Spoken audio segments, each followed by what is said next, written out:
Doctor BR Ambedkar Konaseema జిల్లా రాజోలు నియోజకవర్గం. భారత రాజ్యాంగంను దళితులు అన్ని రంగాల్లోనూ చైతన్యవంతులే అప్రమత్తంగా ఉండాలి.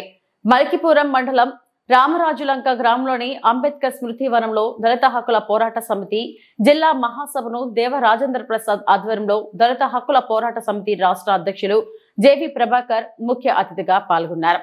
ఈ సందర్భంగా ప్రభాకర్ మాట్లాడుతూ దళిత హక్కుల పోరాట సమితి దేశంలో 20 రాష్ట్రాల్లో విస్తరించిన ఒక గొప్ప ఉద్యమ సంస్థ అని అన్నారు.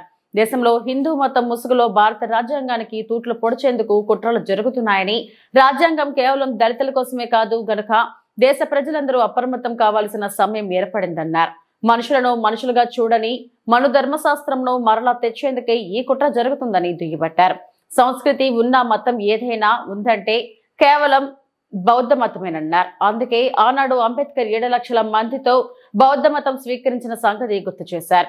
అలానే ఎస్సీ ఎస్టీ అట్రాసిటీ చట్టాన్ని కూడా నిర్వీర్యం చేశారన్నారు. సారపాక గాంధీనగర్ లో అంబేద్కర్ విగ్రహాన్ని ఏర్పాటుపై వివాదం జరిగింది. స్వేచ్ఛ, స్వతంత్రం, సమానత్వం అనేటువంటి 3 మాటలు. ఈ స్వేచ్ఛ, స్వతంత్రం, సమానత్వం అంటే ఏంటవి, ఎలా ఉంటాయి? వాటికి ఏమైనా రంగు, రుచి, వాసన ఏమైనా ఉంటాయా? ఎలా ఉంటాయి